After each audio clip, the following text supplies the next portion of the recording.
Hello everyone. आज हम हमारे जो दो थ्योरी और रह गई थी हमारी सोशल मूवमेंट की, तो वो हम जानेंगे। तो चलिए स्टार्ट करते हैं। नए सामाजिक आंदोलन सिद्धांत। नए सामाजिक आंदोलन सामाजिक आंदोलनों का ही एक रूप है। 1960 दशक में आंदोलन औद्योगिक समाज के पश्चात की परिस्थितियों में जिन सामाजिक आंदोलन का उदय हुआ है उन्हें हम नए सामाजिक आंदोलन कहा जाता है। ये भी हमारे सोशल से रिलेटेड, जो भी हम सोशल डेवलपमेंट के लिए जितने आंदोलन करते हैं, जितनी स्ट्राइक्स होती हैं वही है। लेकिन जो उनको एक पार्ट को डिवाइड किया गया, जो भी 1960 के बाद जो हमारे आंदोलन हुए उनको हम नए सामाजिक आंदोलन में मानते हैं। नव सामाजिक आंदोलन मुख्यतः युवा सुशिक्षित मध्यवर्गीय नागरिकों का आंदोलन है, जो नागरिकों के व्यक्तिगत स्वतंत्रता और मानव मात्र के हित को ध्यान में रखते हुए पर्यावरण के संरक्षण और शांति के वातावरण को बढ़ावा देना चाहते हैं। इन आंदोलनों में गैर सरकारी संगठनों और नागरिक समाज की महत्वपूर्ण भूमिका रही है। आज हम देखते हैं जितने भी आंदोलन होते हैं वो हमेशा मानव के हित को ध्यान में रख कर किया जाता है। आज कोई हम देखते हैं ये जात पात इन सब का कोई आज के इंसान के माइंड में नहीं रहा, लेकिन हम सब जो भी आंदोलन स्ट्राइक करते हैं वो सब मानव हित के रक्षा के लिए करते हैं। और आज पर्यावरण के बारे में अलग अलग जैसे आंदोलन होते हैं पर्यावरण संरक्षण के लिए। जैसे हम देख रहे हैं कि हमारा पर्यावरण किस तरीके से नुकसान हमारे पर्यावरण को होता जा रहा है, या जिस तरीके से पोल्यूशन बढ़ रहा है कुछ भी, तो पर्यावरण के संरक्षण के लिए भी जो हमारे आंदोलन होते हैं वो सब इन आंदोलनों में आते हैं, जो कि हमारे युवा पीढ़ी है वो करती आ रही है। तो आगे देखते हैं। हैरी डब्ल्यू लैडलर के अनुसार सामाजिक आंदोलन 6 प्रकार के होते हैं। ये हैरी डब्ल्यू लैडलर ने बोला था, ये 6 प्रकार के बताया था। उन्होंने कहा जैसे आदर्शवादी, मार्क्सवादी, साम्यवादी, समाजवादी, उपभोक्ता, सहकारी आंदोलन, ये सब इन्होंने इन आंदोलन में माना था। एक सामाजिक आंदोलन एक विशेष लक्ष्य को प्राप्त करने के लिए शुरू किया गया एक सतत अभियान है। ये आंदोलन पुरानी सामाजिक संरचनाओं या मूल्यों को बदलने के लिए आयोजित किए जाते हैं, जो विशेष समूह से संबंधित व्यक्तियों के लिए हानिकारक साबित हुए हैं। जो आज के हमारे आंदोलन है वो एक विशेष हमारे लक्ष्य, किसी लक्ष्य को प्राप्त करने के लिए आंदोलन में कोई ना कोई लक्ष्य तो होता है जिसको हमें गेन करना है, तो उसके लिए ये आंदोलन चलाए जाते हैं। और जो हमारी पुराने मूल्य हैं, ये हमारी पुरानी परंपराएं हैं, जिनकी वजह से आज हम जो हमें लगता है कि मानव जाति के लिए ठीक नहीं है या सही नहीं है, वो आंदोलन हमारे इसमें माने जाते हैं। भारत में नए सामाजिक आंदोलनों के जैसे उदाहरण एग्जाम्पल के तौर पे आसानी से समझ जाओगे, जैसे महिलाओं के लिए आंदोलन। आज के टाइम में जितने महिलाओं के संरक्षण के लिए, महिलाओं के लिए जितने आंदोलन किए जा रहे हैं पहले इतने नहीं होते थे। शांति आंदोलन की बात होती है। समलैंगिक अधिकार, जैसे आज आपस में जो समलैंगिक अधिकार, हम जैसे आप देखते हो कि हाँ समलैंगिक जो पुरुष हों या स्त्रियां हों जो आपस में विवाह भी करते हैं, आपस में रहते भी हैं, तो इन सब के बारे में आज सोच रहे हैं लोग। उनकी थिंकिंग आज हमारी डेवलप हो चुकी है, पहले ये सब नहीं था। और पारिस्थितिक आंदोलन, ये सब आज के हमारे नए आंदोलनों में माने जाते हैं।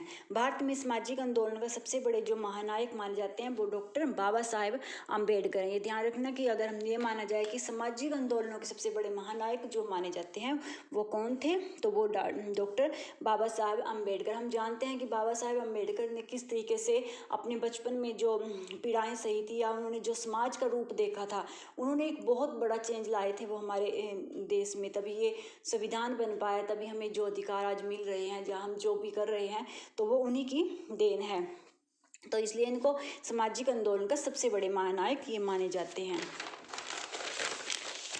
पुराने सामाजिक आंदोलन जो होते थे अक्सर वो कैसे होते थे, एक बार देखते हैं। पुराने सामाजिक आंदोलन अक्सर ट्रेड यूनियन या किसान आंदोलन जैसी वर्गीय पहचान पर ही आधारित थे।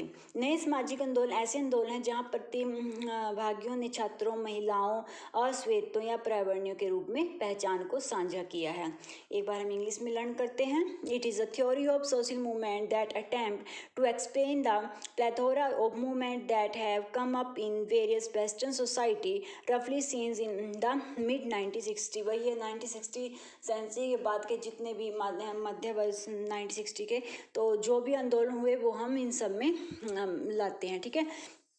हम अपने जो नए मूवमेंट, जो हमारे नए आंदोलन है, सामाजिक आंदोलन, उनमें लेते हैं। This movement focus on issue related to, जो इशू होते हैं वही है ह्यूमन राइट्स से होते हैं। हमारे जितने भी आज मानव अधिकार को देखकर या मानव हित को लेकर ये आंदोलन किए जाते हैं। Rather than on materialist concern such as social economic development. आज सिर्फ मैटरलिस्टिक को कोई इंपॉर्टेंस नहीं दी जाती, बल्कि जो मानव जाति के हितों को ध्यान में रखकर आंदोलन किए जाते हैं। The rise of the post-industrial economy is responsible for a new wave of social movement। ये मानते हैं कि जो हमारी पोस्ट इंडस्ट्रियल इकोनॉमी थी वो हमारे लिए सबसे बड़े जो रीज़न है जिसकी वजह से एक लहर चली है सोशल मूवमेंट्स की, वो रीज़न मानते हैं पास्ट इंडस्ट्रियल इकोनॉमिक। ठीक है, रिस्पॉन्सिबल ये है हमारे लिए। These movements are significantly different from previous social movements of the industrial economy.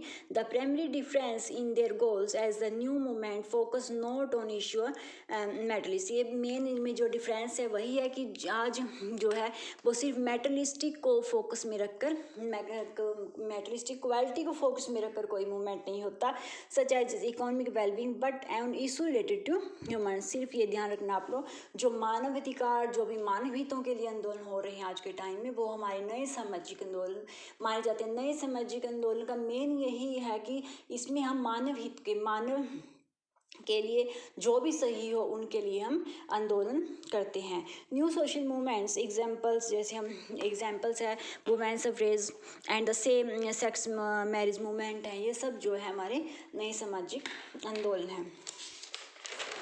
अब जैसे हम देखते हैं कि जैसे सेम सेक्स मैरिज मूवमेंट है, तो पहले इस बारे में कोई लोग सोच भी नहीं सकते थे, बातें भी नहीं करते, लेकिन आज हमारी जो थिंकिंग वो डिवेल्प हो चुकी है और इन सब के बारे में हम मूवमेंट भी करते हैं और एक चेंजेस भी आ रहा है हमारे समाज में, हमारी थिंकिंग में डिवेल्प हो रही है।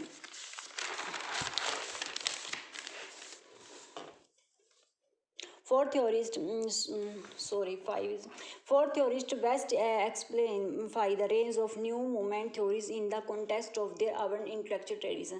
चार थ्योरिस्ट थे जो में इसे माने जाते हैं कि जिन्होंने इस जो न्यू सोशल मूवमेंट के बारे में चर्चा की या इनके बारे में बताया कॉन्टेक्स्ट में, वो कौन कौन थे ध्यान रखना। ये सबसे पहले हैं जैसे मैनुअल कैस्टेल्स जो कि स्पेन के थे, एलन टोरेन जो कि फ्रांस के थे, एल्बर्टो मेल्कियम जो कि इटली के हैं, एंड जर्गन हैरवेंस तो ये जर्मनी के थे। ये चार जो हमारे मेन थ्योरिस्ट हैं जिन्होंने बेस्ट एग्जाम्पलीफाई किया है इसको, हमारी जो न्यू सोशल मूवमेंट की थ्योरीज को।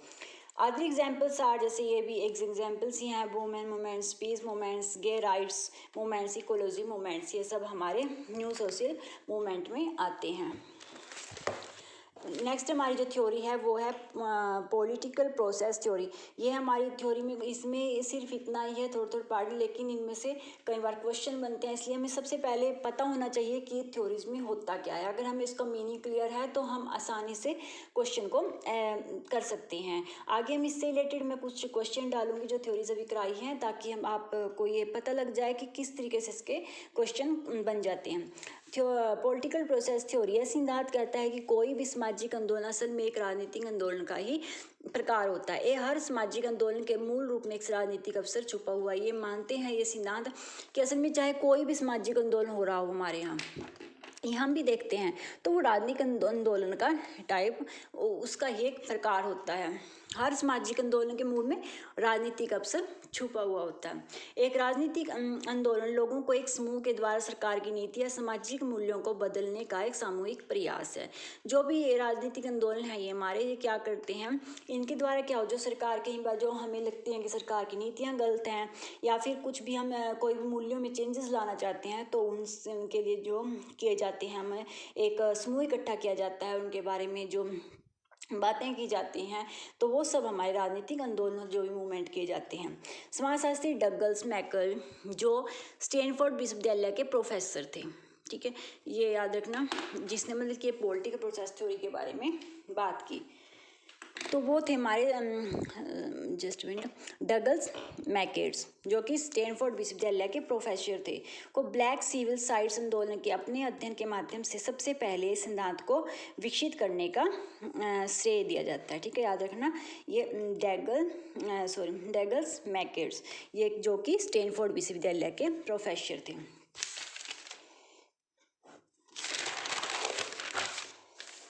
अभी हम देखते हैं इसमें कि क्या क्या ये मानते हैं पॉइंट जो हमारे पॉलिटिकल प्रोसेस थ्योरी में आते हैं। जैसे राजनीतिक अवसर, जो पहलू हैं इनके मेन वो कौन से हैं, ये 5 पहलू हैं इनके। पहले हम देखते हैं, सबसे पहले मानते हैं राजनीतिक अवसर, पीपीटी, पॉलिटिकल प्रोसेस थ्योरी की जो शॉर्ट फॉर्म है। राजनीतिक अवसर सबसे महत्वपूर्ण पहलू, क्योंकि सिद्धांत के अनुसार इनके बिना सामाजिक आंदोलन की सफलता संभव। ये मानते हैं कि राजनीतिक अवसर के बिना, ठीक है, कि मानते हैं कि राजनीतिक अवसर के बिना कोई भी सामाजिक आंदोलन है हमारा तो वो कंप्लीट नहीं हो सकता, वो सफल नहीं हो सकता।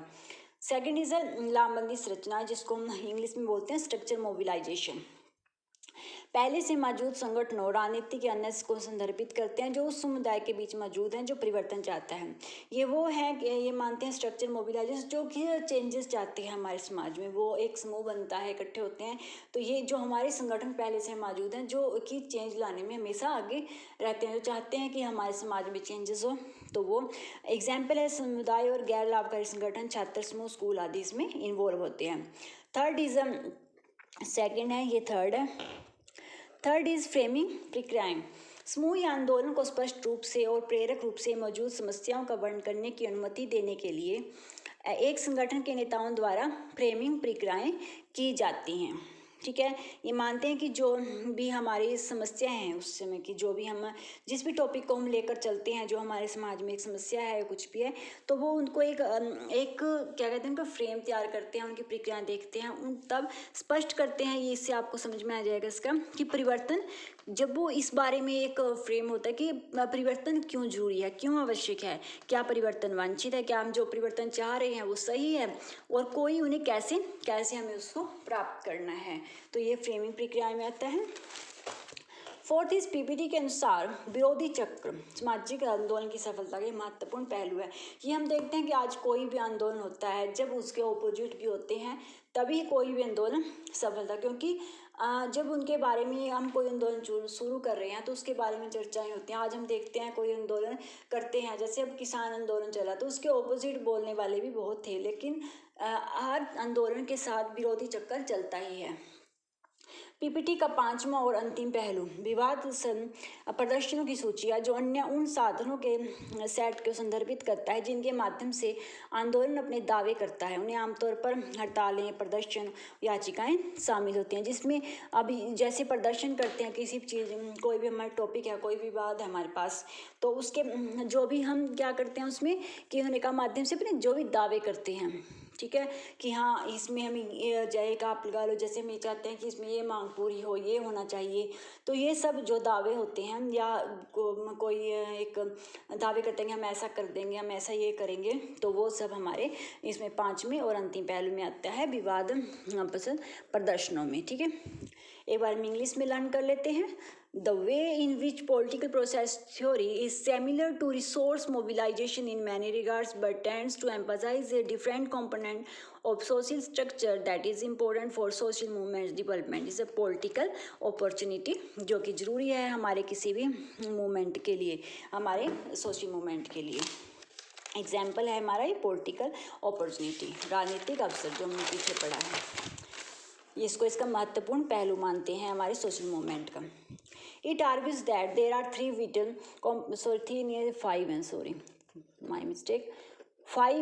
components for movement formation. Example: insurgent conscience, organization strength, and political opportunity.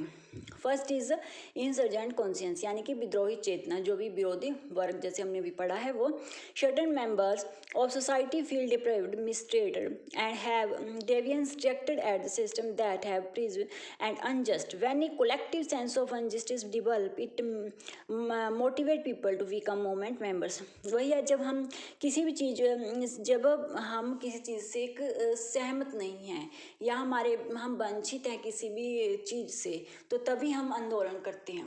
जब हमारे पास किसी चीज़ का अभाव है, हम कुछ चाह रहे हैं, अपने अधिकार चाह रहे हैं या कुछ भी हम अब मूवमेंट्स में क्या होता है, जब हमें लगता है कि ये चीज़ होनी चाहिए, ये परिवर्तन आना चाहिए, ये चेंजेस जरूरी है समाज के लिए, तभी हम ये है मूवमेंट करते हैं, जब विद्रोही चेतना एक पैदा होती है। ठीक है। राजनीतिक अवसर, political opportunity structure is an approach of social movement that is heavily influenced by political sociology.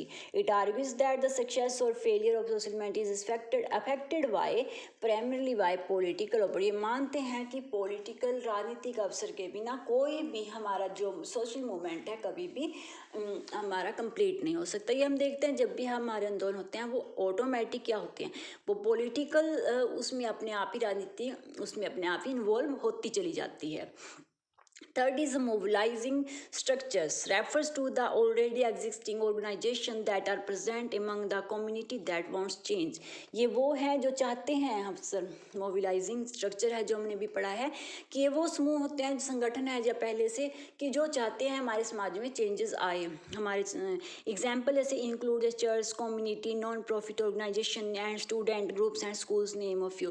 तो ये सब इनमें इन्वॉल्व होते हैं, इस तरीके से ग्रुप्स होते हैं जो हमारे समाज में जो चेंजेस चाहते हैं। कई बार जैसे आप देखते हैं कि छात्र कोई मूवमेंट कर रहे हैं या उन्हें कोई अधिकार चाहिए या उनके साथ कुछ गलत हो रहा है, तो इस तरीके से जो हमारे यहाँ पे स्ट्राइक्स आंदोलन चलते रहते हैं, तो वो यही है कि जो समाज में चाहते हैं कि हमारे चेंजेस हो वही इसमें उठते हैं और वो आंदोलन शुरू करते हैं। Third is a framing process. एक जैसे हमने अभी लर्न किया है वैसे हम एक बार इंग्लिश में सिर्फ लर्न कर लेते हैं। Framing process are carried out by the leaders of an organisation in order to allow the group of movements to clearly describe the existing problem. जो कि जो भी प्रॉब्लम है उसको क्लियरली क्या करना, उसको डिस्क्राइब करते हैं, जो कि वो क्या प्रॉब्लम है, क्या समस्या है। Articulate why change is necessary, जो कि करते हैं कि क्यों चेंज जरूरी है। इन मुद्दों पे जब हमारी चर्चा होती है, जब हम इन सब के बारे में जानेंगे तभी तो हमारा मूवमेंट है कि क्यों हम कर रहे हैं, क्या ज़रूरी है इसमें, या change what change are desired and how one can go about achieving them, और कैसे हम इसको प्राप्त करेंगे, किस तरीके से हमें ये अचीव करना है। तो ये सब जब ये फ्रेमिंग प्रोसेस में आता है। Fifth and final aspects of PPT is continuous reproduce, which refers to the set of means through which the movement make its claim. These typically include strikes, demonstration, protesters, ये सभी हमारे इसमें include होते हैं। ठीक है। जब हड़तालें होती हैं, जो दावे करते हैं कि हाँ हमें ये चाहिए, फाइनल में क्या होता है, जब कोई मूवमेंट होता है तो एंड में जब हमारे हम चाहे किसी चीज़ से, चाहे हम किसी संगठन के विरोध में कर रहे हैं या हम किसी भी करें, तो जब हम किसके खिलाफ करें, जब वो मानते हैं, वो क्या पूछते हैं हमसे, तब पूछते हैं कि आपको क्या चाहिए, क्या मांग हो रही है, किस तरीके से। तो वो सब जब इन चर्चाएं होती हैं या जो भी दावे होते हैं, कोई वादे होते हैं, जो भी होता है, तो वो हमारे फाइनल जो हमारा ये है एस्पेक्ट्स में इसमें आती हैं। तो जैसे स्ट्राइक्स और डेमोन्स्ट्रेशन ये सब इसमें इंक्लूड होते हैं। ठीक है। तो ये थी आज की हमारी थ्योरीज। अगर आपको अच्छी लगे तो प्लीज़ लाइक कर दिया करो एंड सब्सक्राइब कर दिया करो, और अगर किसी भी टॉपिक में प्रॉब्लम हो तो प्लीज़ कमेंट में, मैं उसको दोबारा लर्न करा दूँगी। तो इससे रिलेटेड मैं कुछ क्वेश्चन आगे बनाऊँगी ताकि आपको इजीली समझ में आ जाए कि हाँ इस तरीके से हमारे क्वेश्चन बन सकते हैं इसके। Okay, thank you.